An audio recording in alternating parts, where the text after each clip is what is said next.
ऋषभ, आपकी रैंक 2202 आई है।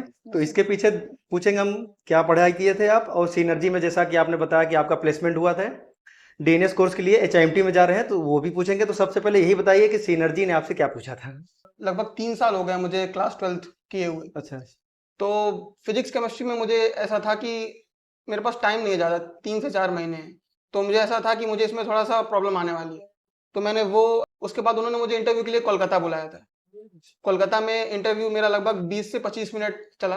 स्टार्टिंग में उन्होंने जैसे आपने बताया उन्होंने कि आप मर्चेंट नेवी क्यों ज्वाइन करना चाहते हैं, तो बहुत सारे बच्चे सुनना भी चाहेंगे। ठीक है, जो अभी वीडियो देख रहे हैं उनको ज्वाइन करना है, तो उनसे भी पूछा जाएगा, हो सकता है। तो आपने क्या बताया जो सिलेक्ट हो गए, और बच्चों को पता चल जाएगा अगर आप बता देंगे तो क्या। मैं यूट्यूब में सर्च करता रहता था कि क्या कैसे प्रोसेस है। उसके बाद मुझे पता चला कि 3 तरीके हैं जिनसे आप ऑफिसर बन सकते हैं। तो जो कुछ की सेक्टर्स हैं जहाँ से सवाल ज्यादा पूछे जाते हैं, या कुछ ऐसे सेक्टर्स जो मुझे नहीं आते हैं, मैंने उन पे फोकस किया। और तो फिजिक्स केमिस्ट्री के लिए मैंने यूट्यूब से कुछ चैनल्स के वीडियोस देखे। मेन फोकस मेरा प्रीवियस ईयर पर ही रहा, क्योंकि उससे बेटर मैं नहीं मानता कि कुछ आपको गाइड कर सकता है। मेन ऋषभ, आपकी रैंक 2202 आई है। तो इसके पीछे पूछेंगे हम, क्या पढ़ाई किए थे आप, और सिनर्जी में जैसा कि आपने बताया कि आपका प्लेसमेंट हुआ था, डीएनएस कोर्स के लिए एचआईएमटी में जा रहे हैं, तो वो भी पूछेंगे। तो सबसे पहले यही बताइए कि सिनर्जी ने आपसे क्या पूछा था। सिनर्जी ने सबसे पहले तो अपना जो ऑनलाइन टेस्ट कंडक्ट कराया था, हाँ। जिसका जो सिलेबस था वो मैथ्स, फिजिक्स, केमिस्ट्री +2 लेवल की। उसके अलावा इंग्लिश और थोड़ा सा जीएस जो करंट अफेयर्स से रिलेटेड होता है। तो इसमें जो मेरी स्ट्रेटजी थी कि मेरा जो स्ट्रॉन्ग पार्ट है मैथ्स, इंग्लिश और जीएस, मैंने उस पर ज्यादा फोकस किया, क्योंकि अच्छा। लगभग 100 नंबर 100 मार्क्स का जो है वो ये क्लियर कर रहा था। फिर क्योंकि मुझे मेरा ग्रेजुएशन हो चुका है, और लगभग 3 साल हो गए मुझे क्लास 12th किए हुए। अच्छा। तो फिजिक्स केमिस्ट्री में मुझे ऐसा था कि मेरे पास टाइम नहीं है ज़्यादा, 3 से 4 महीने हैं। तो मुझे ऐसा था कि मुझे इसमें थोड़ा सा प्रॉब्लम आने वाली है। तो मैंने वो किसी तरह से अपना कवर अप करने की कोशिश की कि मैं कट ऑफ मीट कर जाऊँ। और लकीली सिनर्जी का रिटन टेस्ट क्वालिफाई हो गया, क्लियर हो गया। उसके बाद उन्होंने मुझे इंटरव्यू के लिए कोलकाता बुलाया था। कोलकाता में इंटरव्यू मेरा लगभग 20 से 25 मिनट चला। स्टार्टिंग में उन्होंने नॉन टेक्निकल पार्ट, मेरा नाम और बैकग्राउंड, पापा क्या करते हैं, मम्मी क्या करती हैं, ऐसा था। उसके बाद कुछ टेक्निकल क्वेश्चंस, जैसे एक तो सी रूट्स के ऊपर उन्होंने क्वेश्चन पूछा कि इंडिया से अगर आपको जापान जाना है तो आप क्या रूट लेंगे, एक क्वेश्चन उनका ये था। उसके अलावा उन्होंने पूछा कि सीजन्स कैसे चेंज होते हैं, सीजन्स के बारे में उन्होंने एक क्वेश्चन था। उसके अलावा उन्होंने ये पूछा कि मर्चेंट नेवी आप क्यों ज्वाइन करना चाहते हैं, या फिर हम आपको क्यों लें। एक क्वेश्चन उनका ये था।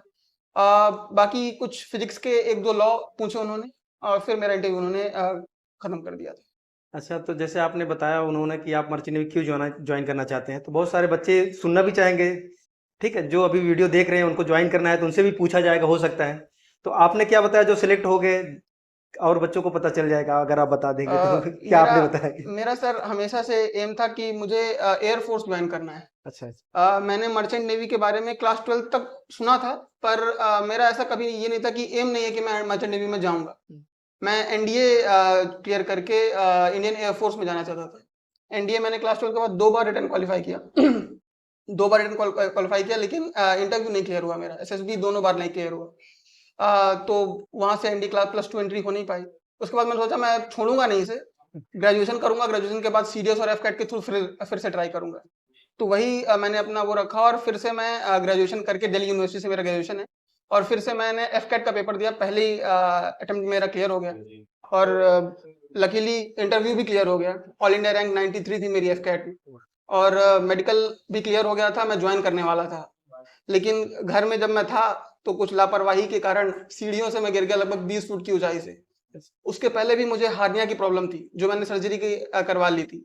लेकिन जब मैं गिरा तो उसके बाद 2 नर्व टीयर हो गए मेरे स्क्रोटम के पास, जो कोई प्रॉब्लम नहीं करेंगे, मेरे लाइफ में कोई प्रॉब्लम नहीं आएगी। लेकिन आर्मी, एयरफोर्स, नेवी के स्टैंडर्ड से वो अनफिट है, मैं ज्वाइन नहीं कर पाया। तो एयरफोर्स में जाकर भी, फ्लाइंग मिलके भी, फाइटर पायलट का रैंक मिलके भी मैं ज्वाइन नहीं कर पाया वहां से। फिर मैं घर आया, मैंने सोचा कि कुछ तो करना है, ऐसी कोई जॉब चाहिए जो थ्रिलिंग हो, चैलेंजिंग हो, जिसमें रिस्पॉन्सिबिलिटी मिले। बैठ करके डेस्क जॉब करने का वो मेरा वाइब नहीं है, वो एसओपी नहीं है। मजा नहीं आता कि बैठ करके डेस्क जॉब हो। ऐसा लगता है कुछ चैलेंजेस होने चाहिए लाइफ में, रिस्पॉन्सिबिलिटी होनी चाहिए, कुछ ऐसा हो कि कुछ सीखने को मिले दिन भर, हर दिन आप ग्रो करो। तो मैंने ढूंढा, फिर मैंने सोचा कि अगर एयरफोर्स है तो कुछ एयर से रिलेटेड हो। पायलट कमर्शियल पायलट लाइसेंस के लिए मैंने सोचा, पर वो बहुत महंगा है, लगभग 1 से 1.5 करोड़, और मिडिल क्लास फैमिली से आते हैं, इतना पैसा जनरेट कर पाना बहुत मुश्किल है हमारे लिए। फिर मैंने ऐसे ही जब सर्च करता रहा तो पता चला कि मर्चेंट नेवी के बारे में जानकारी मिली। ये पता चला कि IMU-CT का एग्जाम होता है जो अप्रैल मई के आसपास कंडक्ट कराया जाता है। जनवरी का टाइम था, मेरे पास ज़्यादा टाइम नहीं था, पर मैंने IMU-CT डाल दिया। उसके बाद मुझे ये जब मैं यूट्यूब में सर्च करता रहता था कि क्या कैसे प्रोसेस है, उसके बाद मुझे पता चला कि 3 तरीके हैं जिनसे आप ऑफिसर बन सकते हैं, DNS, BSc और BTech। मैंने फिर मुझे जानकारी तो ज़्यादा थी नहीं कि किस प्रोसेस से कैसे जाते हैं, क्योंकि फर्स्ट अटेम्प्ट है मेरा। फिर मैंने ऐसे ही जब स्क्रॉल करता रहा तो 1-2 कोचिंग्स के बारे में पता चला, तो उनके थ्रू मैंने काउंसलिंग, एक व्हाट्सएप पे चैट करा कि क्या-क्या है, तो उन्होंने DNS के बारे में बताया कि ये कंपनीज आपको स्पॉन्सरशिप दे सकती हैं, आप उनका अप्लाई कीजिए। तो फिर मैंने वहाँ से आया। तो जो क्वेश्चन उन्होंने मुझसे पूछा था कि आप मर्चेंट नेवी क्यों जॉइन करना चाहते हो, तो उसका आंसर मैंने इन शॉर्ट ये दिया था कि मेरा एम हमेशा था, ऐसा था कि मुझे एक चैलेंजिंग जॉब चाहिए, जो एयर फोर्स या डिफेंस में मिलती।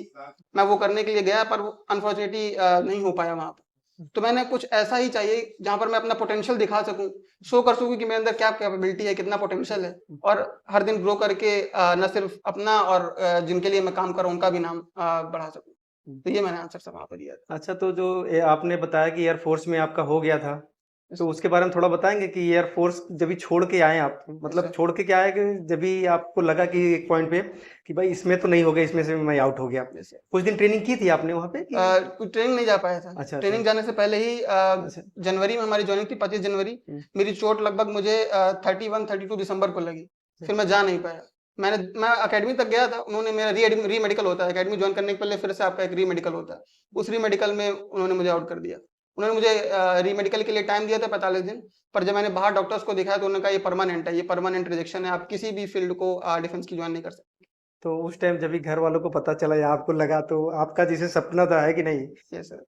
मतलब सामने आके कहते गेट पे पहुंच गए आप, डोर ओपन करना था, उसके बाद में आउट हो गए आप, तो कैसे लगा घर वालों को, आपको क्या फीलिंग आई थी घर कि वालों ने क्या? तो सर शो नहीं किया कि उनको दुख हो रहा है, उन्होंने तो सपोर्ट ही किया। हाँ। लेकिन मुझे तो पर्सनली बहुत दुख हो, क्योंकि मेरा 1 साल का या 1 अटेम्प्ट का सपना नहीं था, बहुत बचपन से क्लास 9th-10th से ये था कि NDA में या डिफेंस में ही जाना है। तो ऐसा आप कह सकते हैं कि कुछ टाइम के लिए, या कुछ टाइम नहीं मैं कहूँगा, काफ़ी टाइम के लिए ऐसा लग रहा था कि अब यहाँ से कुछ क्या, बचा नहीं कुछ बचा नहीं है, अब यहाँ से कहाँ पर जाऊँ? क्योंकि हाँ। डिफेंस का ऐसा तो था नहीं कि सिर्फ एयरफोर्स फ्लाइंग अनफिट किया, उन्होंने हर चीज़ से अनफिट कर दिया मुझे। डिफेंस रिलेटेड जितने भी। डिफेंस रिलेटेड हर चीज के लिए हाँ। अनफिट कर दिया। तो ये था कि क्या करेंगे इसके बाद, कुछ पता नहीं है। पर ढूंढते रहे, ये रहा कि इससे बचने का एक ही तरीका है कि कहीं पर अच्छा जाना चाहिए, क्योंकि अगर घर में बैठेंगे तो वो बात हमेशा हॉन्ट करती रहेगी कि वहां तक पहुंचे और जा नहीं पाए। उससे बेटर ये है कि इससे ही कुछ रिलेटेड या ऐसा ही कुछ अगर मिल जाए तो काम हो जाएगा। तो लकीली मर्चेंट नेवी ने मुझे वो अपॉर्चुनिटी दे दी सर। तो कभी लगा नहीं आपको, जैसे बहुत सारे बच्चे होते हैं कि सपना इतना दिन से लेके चल रहे हैं आप, और सडनली आपके साथ ऐसा हो गया, तो बहुत सारे लोग जो है डिप्रेशन में चले जाते हैं, तो आपके साथ भी ऐसा कुछ हुआ कि नहीं, सर कि मतलब, या कैसे आप अपने आप को मजबूत रखे इतना दिन, फिर मर्चेंट नेवी में आने का सोचे जो है, तो कैसे आपको अपने आप को बचा के रखे, कैसे सर फिर? डिप्रेशन तो नहीं कहूँगा, लेकिन बुरा तो ऑफ कोर्स लगा था, बहुत बुरा लगा। घर वालों ने, लेकिन यहाँ पर मैं कहूँगा कि बहुत सपोर्ट दिया। अगर वो लोग भी दुःख दिखाते कि ऐसा है और घर में दुःख का ही माहौल रहता तो प्रॉब्लम हो जाती। लेकिन उन्होंने मुझे बहुत सपोर्ट किया, उन्होंने कहा कि कोई बात नहीं, तू हर निकाल लेगा, कर लेगा, दूसरा कुछ कर लेगा।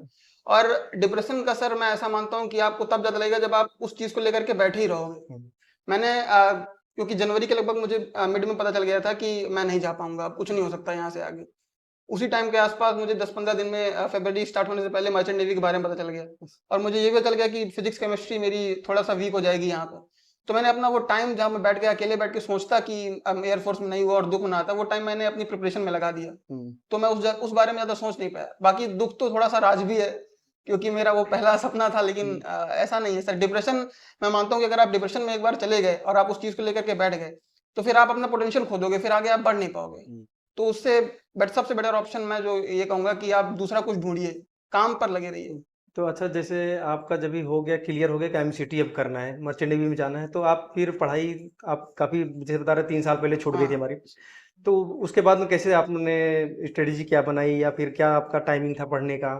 सब्जेक्ट वाइज़ क्या आपने कुछ अलग से दिया अपने आप को, या फिर सबको एक साथ में से लेके चलते थे? क्या उसका क्या था? सर जैसा मैं बताया कि मेरा फिजिक्स केमिस्ट्री ही जो है वो वीक था, क्योंकि अच्छा। लगभग 3 साल छोड़ रखा था मैंने। और मैथ्स, इंग्लिश और जीएस का जो पोर्शन था वो मेरा स्ट्रांग था। तो मैंने ये डिसाइड किया था कि इसको जो स्ट्रांग पार्ट है इस पे थोड़ा ज्यादा फोकस करेंगे, क्योंकि यहाँ से अगर 100 नंबर का है और मैं अगर 80 से 85 नंबर ले आया तो फिर भी मैं काफी करीब पहुंच जाऊंगा। फिजिक्स केमिस्ट्री में मेरी स्ट्रेटजी ये थी कि मैं प्रीवियस ईयर क्वेश्चन लगाऊंगा, जिसके लिए मैंने यूट्यूब पे कुछ चैनल्स और वेबसाइट पे जो सवाल मिले वो इकट्ठा करके सॉल्यूशंस देके फिर उन सवाल में जो मुझे नहीं आ रहे हैं, जो टॉपिक मेरा नहीं है, वो टॉपिक पढ़ूंगा। पूरा नहीं पढ़ूंगा, क्योंकि फिजिक्स केमिस्ट्री +2 की अगर आप पढ़ने बैठेंगे तो 2 साल का कोर्स है वो तो नहीं होगा 3 महीने में किसी हालत में। तो जो कुछ की सेक्टर्स हैं जहाँ से सवाल ज्यादा पूछे जाते हैं, या कुछ ऐसे सेक्टर्स जो मुझे नहीं आते हैं, मैंने उन पे फोकस किया।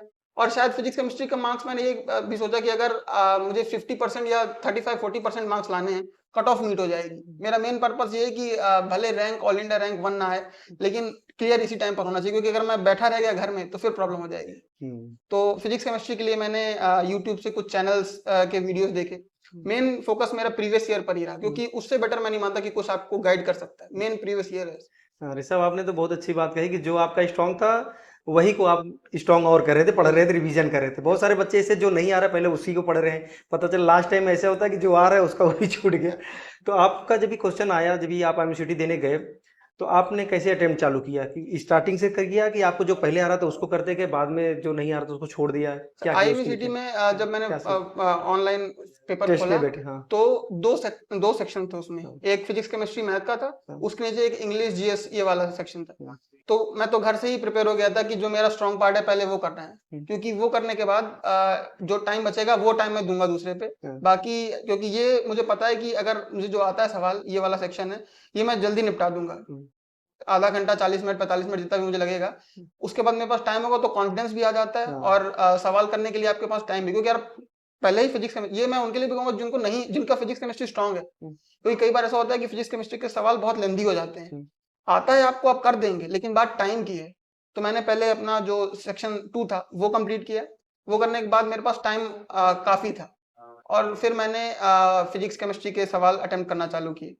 मैंने ये सोचा था कि जो मुझे सवाल आते हैं फिजिक्स केमिस्ट्री में भी, जो थ्योरी बेस्ड हैं या जो फॉर्मूला बेस्ड हैं, जो इंस्टेंट आंसर है, जिनको सॉल्व नहीं करना, जो मुझे क्लियर है कि ये इसका आंसर सही है, मैं पहले वो अटेम्प्ट करूंगा। जो नहीं आता उसको बाद में अटेम्प्ट करूंगा।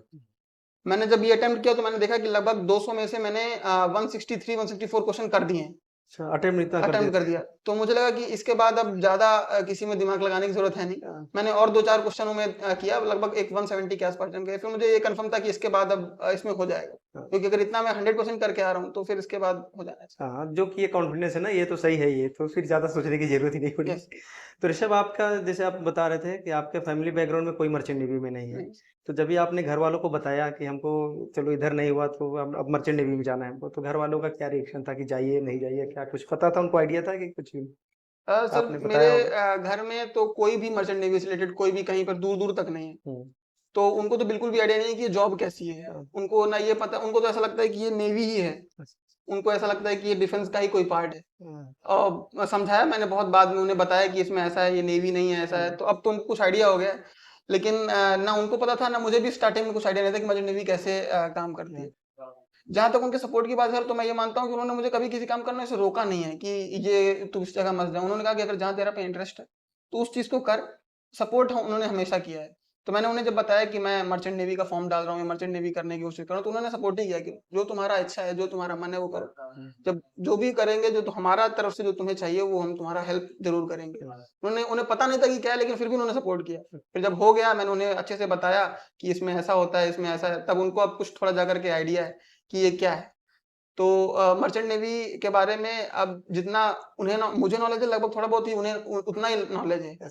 और उनके थोड़े डाउट्स भी क्लियर हो गए। तो सपोर्ट उनका हमेशा रहा है मर्चेंट नेवी के। अच्छा, जब भी आपका एमसीटी क्लियर हुआ और सिनर्जी का क्लियर हुआ, तभी घर में किसको बताया आपने? कौन क्या रिएक्शन था कि अच्छा बेटे का कहीं तो हो गया, एक जगह से गया दूसरी जगह हो गया? तो मेरी एक हमेशा से ये आदत रहती है कि जब भी कुछ होता है तो मैं सबसे पहले पापा को फोन करता हूँ। तो वहां से भी जब इंटरव्यू के बाद तो पता चला नहीं था कि हुआ है या नहीं हुआ है।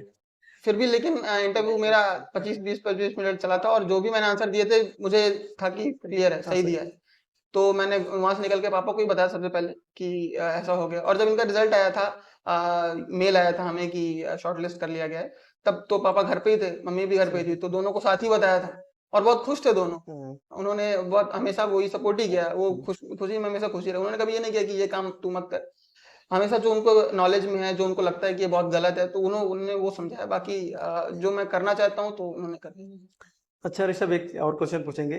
जो जब भी आपने आईएमसीटी दे के आया, इतने अटेम्प्ट किया, तो आपको क्या था कि हमारा कितना रैंक तक आ जाएगा? कुछ ऐसा आइडिया लगा के रखा था आपने कि नहीं ठीक है आ जाएगा बस? अरे सर, मैंने ऐसा सुना था कि 4000 के अंदर या 5000 के अंदर रैंक अगर आप लाते हैं तो चांसेस अच्छे, क्योंकि कुछ कंपनीज हैं वो इसी रैंक पे अब लेती मिले। हैं, उसके बाद के रैंक पे नहीं लेती हैं।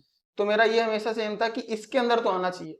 उसके लिए भी मैंने क्या किया था कि जो आईएमयू की काउंसलिंग हुई थी पिछले साल, उसमें मैंने जो लास्ट रैंक आई थी तीसरी मेरिट लिस्ट में, वो रैंक देखी थी, और उसके बाद मैंने थोड़ा बहुत रिसर्च किया कि कितने नंबरों पे ये रैंक आती है। उसी हिसाब से मैंने अपना माइंड मेकअप किया था कि मुझे लगभग इतना तो करके ही आना है, और 4000 के अंदर रैंक आनी चाहिए। जब मैंने अटेम्प्ट किया तब मुझे ये था कि 4000 तो आ जाएगी, क्योंकि 160 किया है तो 4000 तो आ जाएगी। हाँ। लेकिन ज्यादा ठीक अटेम्प्ट हो गए तो लगभग 2000 रैंक आ गई, और वो क्लियर हो गया लगभग वहां से।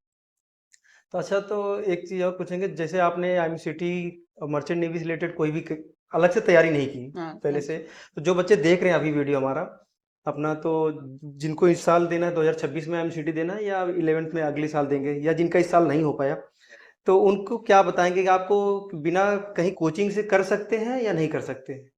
या क्या उनके लिए बताएंगे, क्या पढ़ना चाहिए उनको? कि अगर मान लीजिए अफोर्ड नहीं कर सकते, उनको लग रहा है कि हम अपने से कर लेंगे, तो कर सकते हैं कि नहीं, दो चीज, और कर लेंगे तो उनको क्या करना चाहिए, क्या पाएंगे? तो सबसे पहले तो मर्चेंट नेवी एक ऐसी फील्ड है आज के टाइम पे जिसके बारे में इंफॉर्मेशन बहुत ज्यादा कम है, हाँ। बहुत कम इंफॉर्मेशन है। तो कोचिंग करना ना करना ये बच्चे की अपनी कैपेबिलिटी का डिसीजन है, पर मैं ये जरूर कहूंगा कि एक बार आप कहीं से काउंसलिंग या किसी अच्छे काउंसलर से आप बात जरूर करें कि क्या प्रोसेस है जाने का, क्या पढ़ना है। क्योंकि मैंने जब स्टार्ट किया था तब मुझे वेबसाइट पर भी और यूट्यूब पे भी बहुत ढूंढने के बाद इंफॉर्मेशन मिलती थी कि क्या कहाँ से है। तो आपको ये तो पता करना पड़ेगा, जो आदमी उस फील्ड में है या जो आदमी उस बारे में कोचिंग देते हैं, बहुत इजीली अवेलेबल है, बहुत सारे वेबसाइट चैनल हैं, वेबसाइट हैं जो आपको बता देंगे कहाँ से ज्वाइन करना है। तो ये तो आपको मेरे हिसाब से करना चाहिए, क्योंकि मैंने खुद हाँ, किया काउंसलिंग लेना चाहिए भाई, पूरा आपका करियर का सवाल है देखा पूरा जाए करियर। तो। और जैसे मैंने ये बहुत पता भी चला है कि फ्रॉड हो जाते हैं, बहुत, हाँ। तो उस लिए तो आपको ये करना जरूरी है। उसके बाद अगर बात आई प्रिपरेशन की, तो आईएमयूसीटी का सिलेबस कोई एडिशनल सिलेबस नहीं है, 11th 12th का ही सिलेबस है।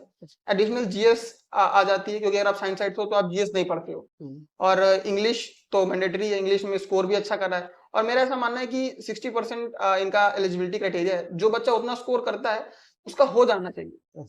और फिजिक्स केमिस्ट्री के सवाल भी जेई आईआईटी के लेवल के नहीं है।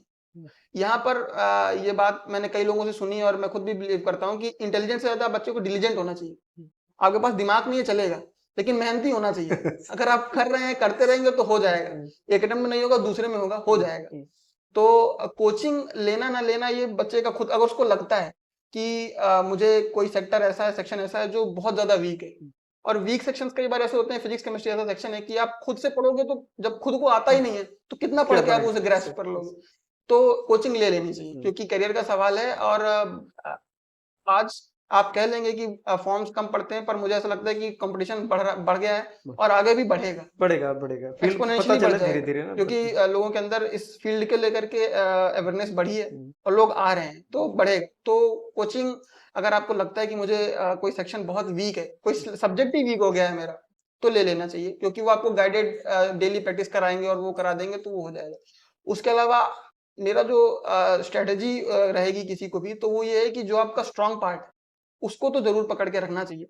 अगर आपको ऐसा लगता है कि मैं कट ऑफ मीट कर सकता हूँ, या 100 क्वेश्चन 150 क्वेश्चन के आसपास 125 क्वेश्चन मैं सही कर पा रहा हूँ, तो मुझे ऐसा लगता है कि अगर आप डिलीजेंटली जो प्रीवियस ईयर सवाल हैं, या यूट्यूब पे भी आजकल बहुत सारा फ्री मटेरियल अवेलेबल है, वो करेंगे तो हो जाएगा। मेरा हो गया, तो इसलिए मैं बिलीव करता हूँ कि हो जाएगा। हाँ, क्योंकि आपने पढ़ा है, देखा है, और कहीं कोचिंग नहीं लिए, तो आपको पता है भाई ये हम पढ़े थे, ये तैयारी किए थे, तो हमारा हो गया।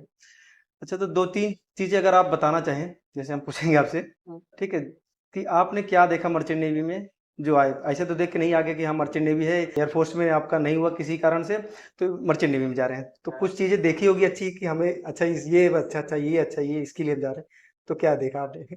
सर, सबसे पहले तो जैसे मैंने कहा कि मुझे जो जॉब है वो डेस्क जॉब नहीं पसंद। मेरा ऐसा है कि ऐसी जॉब होनी चाहिए जिसमें चैलेंजेस हो, थोड़ा थोड़ा रिस्पॉन्सिबिलिटी आपको होल्ड करने का मौका मिले, तो उसमें मर्चेंट नेवी बहुत सही बैठता है। क्योंकि आपको डेली कुछ ना कुछ, ऐसा नहीं है कि आज पता चला कि कुछ नया मिलेगा। कुछ नया मिलेगा, आज आप तूफान में हैं या रोलिंग पिचिंग ज्यादा हो रही है, कुछ भी है, कुछ हर तरह की समस्या आती है। आप दूर हो, समुद्रों के बीच में हो, तो प्रॉब्लम्स तो हैं, ऐसा तो नहीं। तो चैलेंजेस हैं, और चैलेंजेस आदमी को ग्रोथ देती है। दूसरा जो है कि आपको मैं ऐसा चाहता हूँ कि नए-नए लोग मिलें, उनसे बातचीत करने का मौका मिले, जानकारी ज़्यादा होगी कहाँ से क्या है, यहाँ आज इनके बारे में कुछ पता है। तो मदर नेवी ऐसा फील्ड है कि आपको आज आप 3 महीने किसी के साथ हैं, फिर 3-4 महीने और किसी के साथ है, 5 के, तो नए-नए लोग मिलते रहेंगे। उसके अलावा सबसे बढ़िया बात इसकी जो है कि बहुत कम एज में आपको फाइनेंशियली स्टेबल बना देगा। फाइनेंशियल स्टेबिलिटी मिल जाएगी, और ऐसा नहीं है कि आप मतलब सिर्फ सस्टेन कर रहे हैं, अच्छा खासा फाइनेंशियली स्टेबल आपको हो जाएगा, आप कर सकते हैं जो आप करना चाहें। नॉन टैक्सेबल इसकी सैलरी है, तो एडवांटेजेस इसके बहुत सारे हैं। कुछ डिसएडवांटेजेस हैं, आपको फैमिली से दूर रहना पड़ेगा, पर मैं ऐसा मानता हूँ कि आज के टाइम पर आप कोई भी जॉब करोगे, तो ऐसा तो नहीं कि आप घर में बैठ के आपको कोई पैसा देगा, कि आप घर में बैठ के करिए और आपको पैसा देंगे। इसका जो लीव पीरियड है वो भी बढ़िया है, आप कंटिन्यूअसली 3 से 4 महीने कई बार आप घर पे रह सकते हैं, तो आपको ऐसा भी फैमिली टाइम भी मिल जाएगा। ऐसा नहीं कि आप फैमिली टाइम बिल्कुल नहीं दे पाएंगे। तो ऐसी जो है इसके बहुत सारे एडवांटेजेस मुझे लगे, तो ऐसा हुआ कि इसी को कर लो। नहीं नहीं, सही कहे आपने। जैसा अभी और जॉब करेंगे आप, प्राइवेट जॉब कहीं भी सेक्टर में है, गवर्नमेंट इवन है, आपको कुछ इमरजेंसी पड़ के जाना पड़ेगा। इसमें एक बार घर आ गया तो ऑफिस से फोन नहीं आएगा आपको, ये नहीं चल रहा है, वो नहीं चल रहा है, ये कैसे करना है, या क्लाइंट नहीं बात कर रहा है ना, प्योर तो आपका, हाँ, आपका जो है प्रोजेक्ट कंप्लीट नहीं हुआ, इसके लिए आना पड़ेगा। आप घर आ गए एक बार, सुकून से फोन रख के इंजॉय कर सकते हैं छुट्टी आप। और जो नए लोगों से कह सकते हैं, तो आप वर्ल्ड के लोगों से मिलेंगे आप। 3 महीने 4 महीने बाद आपके क्रू चेंज हो जाएंगे, प्लस 15 दिन 20 दिन में जैसी भी शिप है उस टाइप के, आप उस कंट्री में जा रहे हैं, उस कंट्री के लोगों से मिल रहे हैं, बाहर जाके देख रहे हैं, तो बहुत सारा है चीज। ट्रैवल करने से तो हमेशा नॉलेज बढ़ता है, नॉलेज बढ़ेगी, आपको नए नए लोगों से मिलेंगे, उनका कल्चर जानेंगे क्या है कि नहीं है। अब यहाँ रहेंगे तो एक ही जगह, जैसे डेस्कटॉप जो है सुबह से शाम आए किए गए क्या है, तो एक रूटीन बन जाएगा। तो ऋषभ, आपसे बहुत अच्छा लगा बात करके। टाइम बहुत कम है इस बार हम लोग दिया। आई थिंक ऋषभ ने सब कुछ कवर कर लिया है जितना भी है। अगर आप लोगों को कुछ बच गया तो कमेंट्स कर दिए, ऋषभ रिप्लाई कर देंगे, नहीं हो पाएगा हम कर देंगे, जिसको भी टाइम मिलेगा, जो भी आपके मन में रहेगा, जो अभी वीडियो देख रहे हैं।